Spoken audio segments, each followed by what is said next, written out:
Its natural conditions are unique and favorable, and modern technology is flourishing. This leader from a distant country expresses gratitude for the timely assistance given by China. He's also looking forward to further economic and trade cooperation, as well as cultural exchanges with China. The president of Uruguay, Luis Alberto Lacalle Pou, sat down in an exclusive interview with Leaders Talk.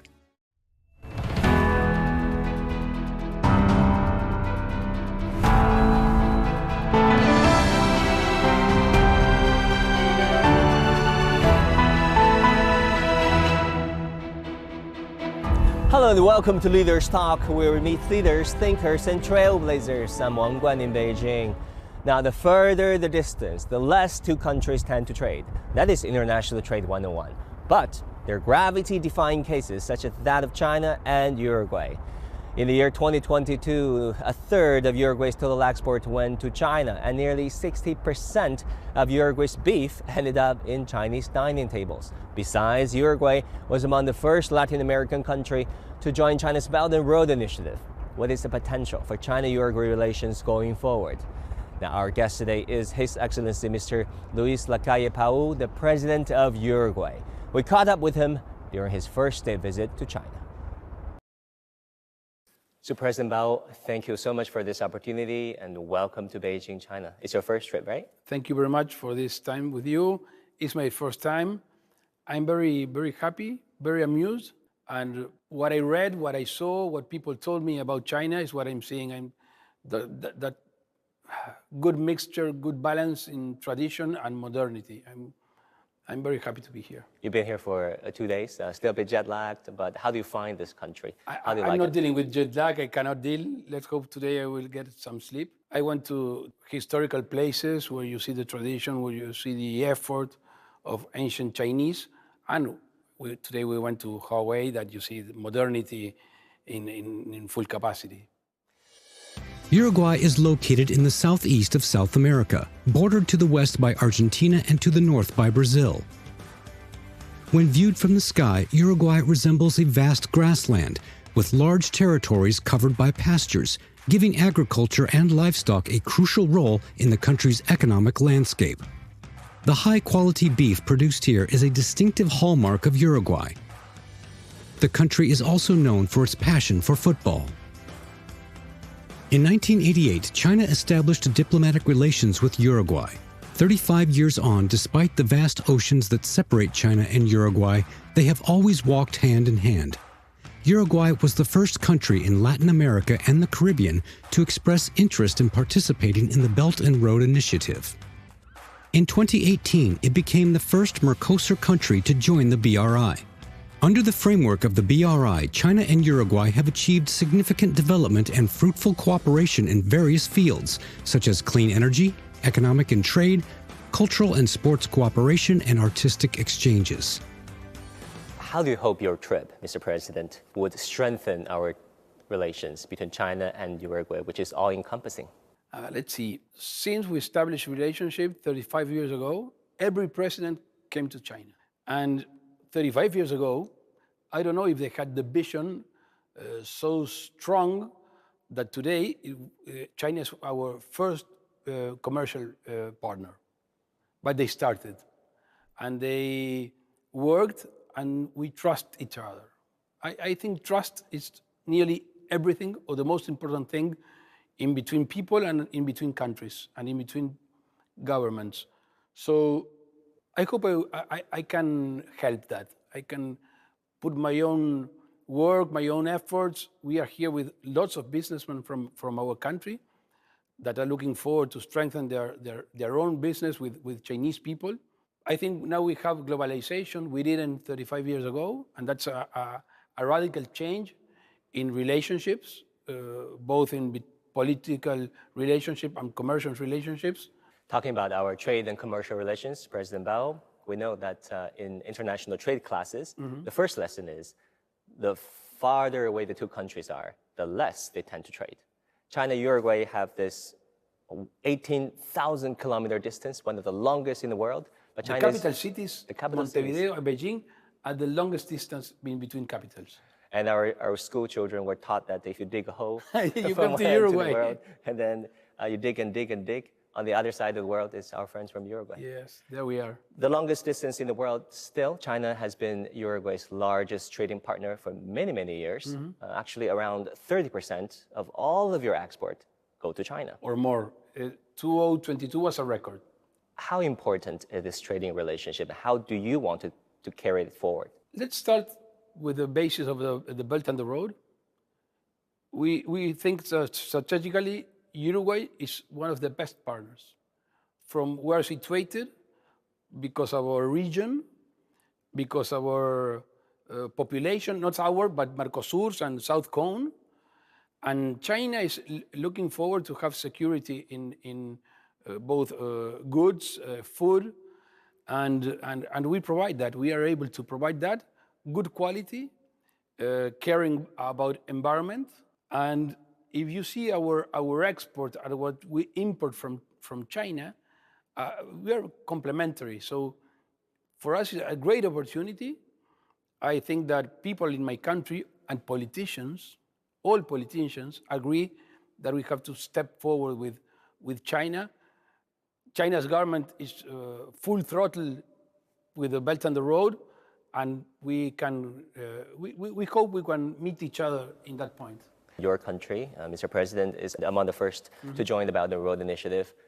10 years on since the inception of this initiative, how do you like it? What has it done to your country? If you see the exports, if you see the relationships in between businessmen and politicians, it has strengthened a lot. And when you have different governments that share the same vision all throughout the time, that's where you can build each other. No? In between the time, accepting the differences in between the countries, I think we have built a relationship with lots of trust. Talking about trade, natural Uruguay is a hallmark of the products and goods of your country. Tell us a bit about that, Mr. President. Explain to us, what is natural Uruguay? We have to thank Mother Nature. We have a country that we can feed cattle, that we can grow, caring about environment, and that in modern times gives a greater value to things. No? People and the next generations, our sons or whatever, are much more aware about environmental care. So Uruguay Natural, that was a name early 90s in our country. Now, it's like caring about nature, about environment, and now it's also money-wise. So we are in a very good moment. And we are sharing other names. Innovation Hub, Uruguay Innovation Hub. So environmental care, organic production, and now ICTs. And we are growing very fast in ICTs. We become a country where people are coming to study, to create, to innovate, and that mixture of things, no? The most natural things and technology are a strong bond that in these modern worlds are a very good combination. Talking about natural Uruguay, the beef export is a big part of it. Beef is really popular here in China. I think tonight I will eat Uruguayan beef. He told me.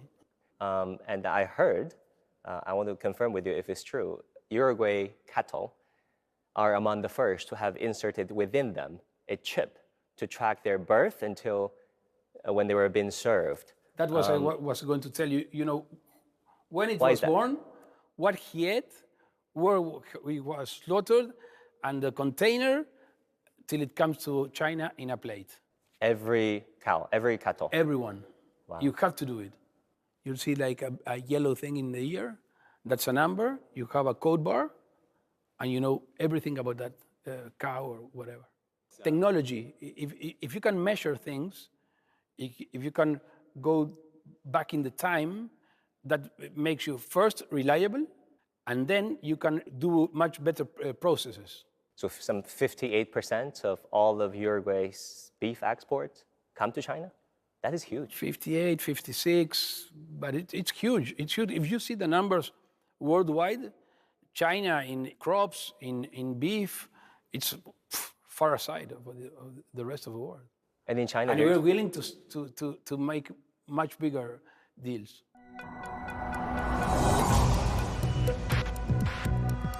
Each day, there are millions of stories. Each one can open new perspectives, new possibilities.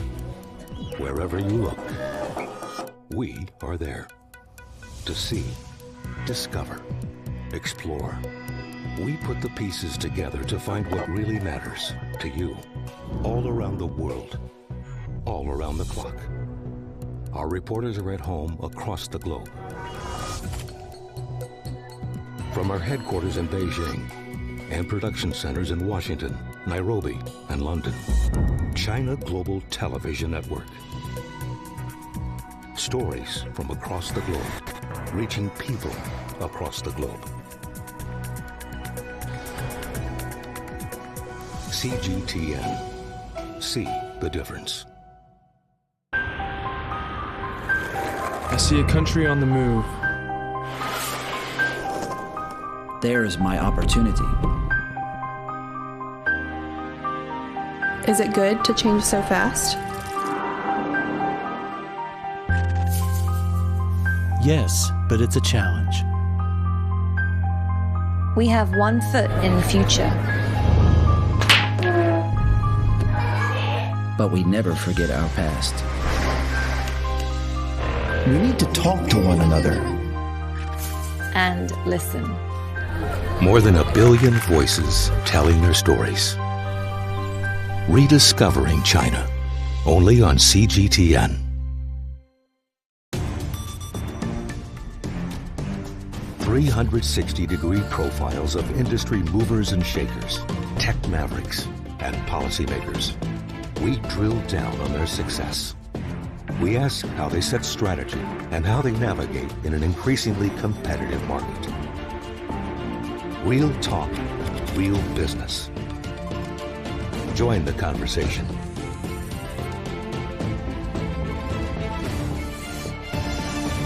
Biz Talk, only on CGTN.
On climate, we know that Uruguay is flat grassland in the temperate zone in southern hemisphere, which makes it, to some extent, vulnerable to climate change.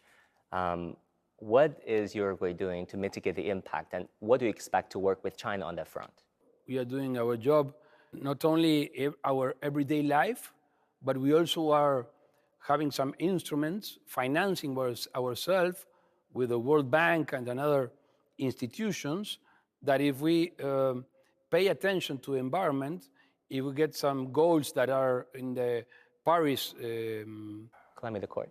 Of course, that one, we pay lower interest. So we are not only taking care about our country, because it's what we have to do as human beings, but also our financing, our credits have a component in environmental care. Economic and environment together, for us, it's a great news. Yeah. You spoke about that at the United Nations, actually, right? You follow me. I do. That was a very you. nice speech at the UNGA. Thank you. Lacalle Pou assumed the presidency of Uruguay in March 2020, Coming from a political family with his father being former President Alberto Lacalle and his mother a former senator in Uruguay, he developed political aspirations at an early age. During his visit to China, President Alberto Lacalle Pou led a large delegation of Uruguayan entrepreneurs. On his first day in China, he visited the Badaling Great Wall, a place that records and witnesses the continuous inheritance of China-Uruguay friendship. Since 1988, all 6 presidents of Uruguay have left their footprints here, including Lacalle Pou's father. President Bao, you talk about trust. In fact, the relations of our two countries go way back. In 1993, a president visited China. He was none other than your father. Yes, my father. How would he tell you about that trip? What was China like to him? And he was very surprised with China. He's a man that studies a lot. He knows about history, ancient history, but he was surprised that China was rising as a giant, the giant that we are seeing today. And then how do you see the tradition carried on from one generation to the next? How do you personally feel about China? What would you say about how would you describe your affinity to the Chinese culture and people and society? I believe very much in societies that care about their past, about their traditions, about their way of being. In a certain way, that's the thing that lets you think about future. If you don't forget where you come from, you'll be sure to evolve in the future. So, of course, China is thousands of years. Our history is much smaller in time, but we have the same concept. Be proud of our past and be sure and working and make an effort about our future. Do you see greater solidarity between China and Uruguay in terms of what we call South-South cooperation going forward? I can only give you an example. For me, one of the most important examples in my term as a president. In the worst time of COVID, the world was looking for vaccines, and China had their vaccines. And President Xi Jinping was more than generous with me, with my fellow citizens, with my country, more than generous. And I found him, and he told me that China will help.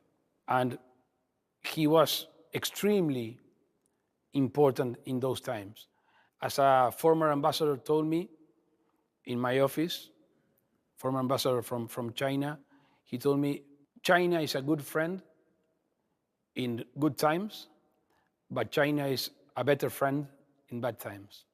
And I cannot forget that. For me, in that time, when I think now, it was like very hard, and there was Xi Jinping, there was China, and we had the vaccines. It's a great story. President Bao, talking about President Xi, what do you think of his leadership and his policies, not just in China, of course, but also his global initiatives in terms of global development, global security, and global civilizations? About the second one, global security, we understand what is inspiring him. We are studying the case.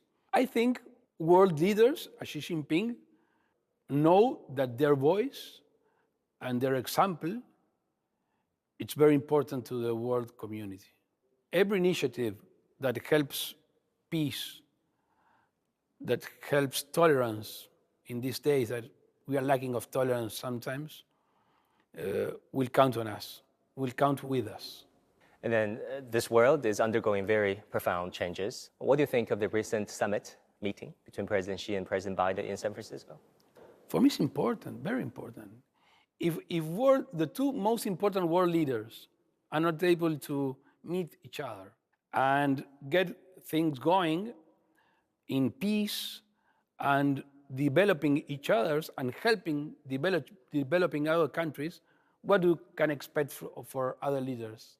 So when I heard that meeting will take place, I was very happy. It's a good thing. I'm a little bit tired of bad news. I think the world every day had good news. Facing the unknown is always difficult. In a world in turmoil, it's easy to lose orientation. But when the storms come, We have to see the possibilities, reinvent, find new opportunities, discover a path forward. CGTN. See the difference.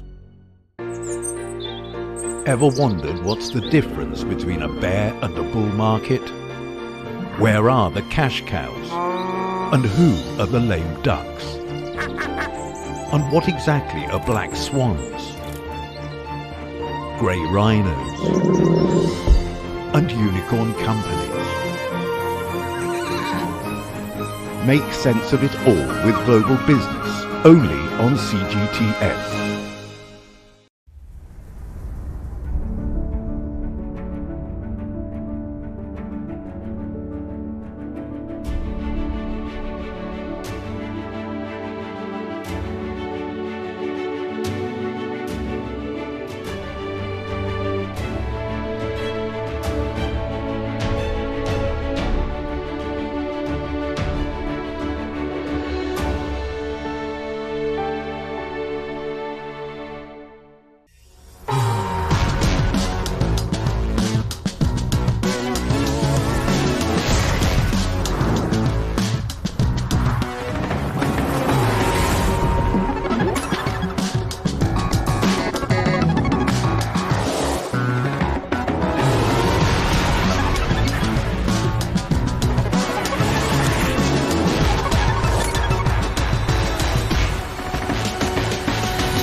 You're watching breaking news on CGTN.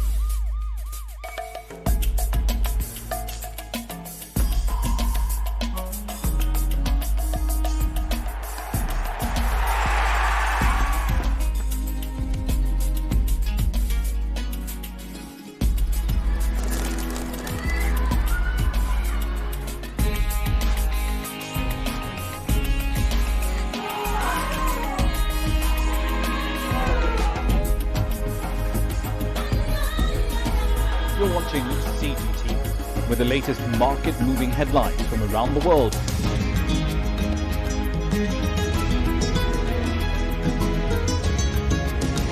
Welcome to the world today on CGTN.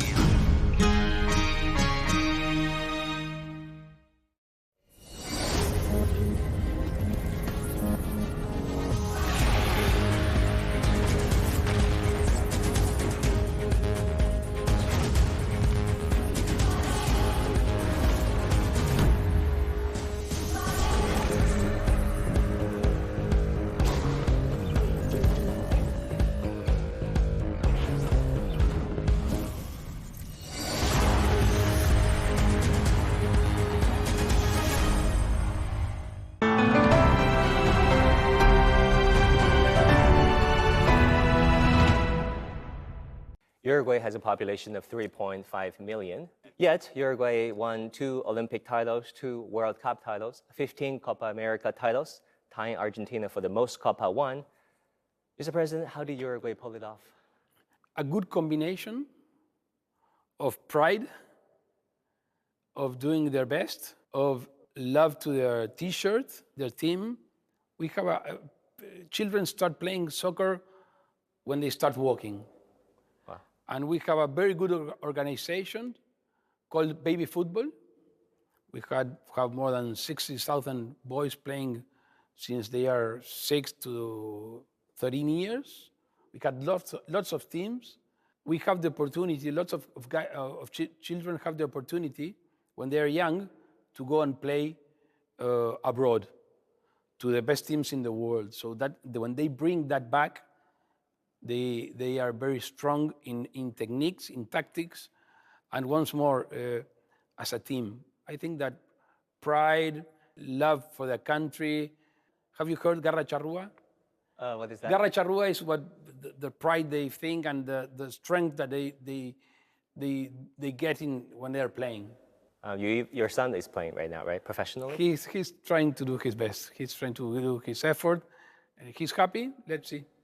Final question, Mr. President. I know your busy schedule fully. There are at least 2 primary schools in your country named as People's Republic of China. one located in Montevideo, the capital city, and the other one in another city, of course. In a very popular neighborhood.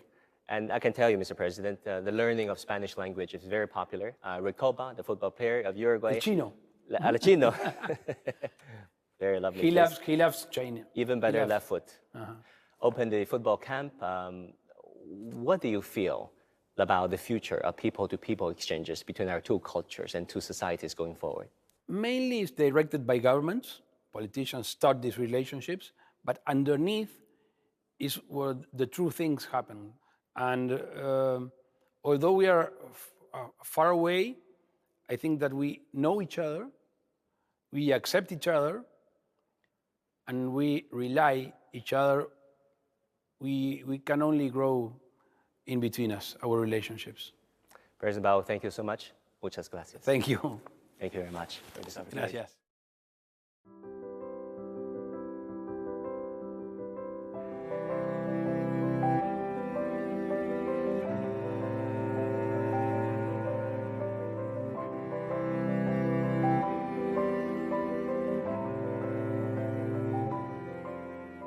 President Lacalle Pou said he trusts China and trust is everything in the relationship. He looks forward to strengthening ties with China going forward in trade, investment, climate, and also in football, sports, and people-to-people interactions to make this relationship all-encompassing. Thank you for watching this episode of Leaders Talk. I'm Wang Guan in Beijing. I'll see you again next time.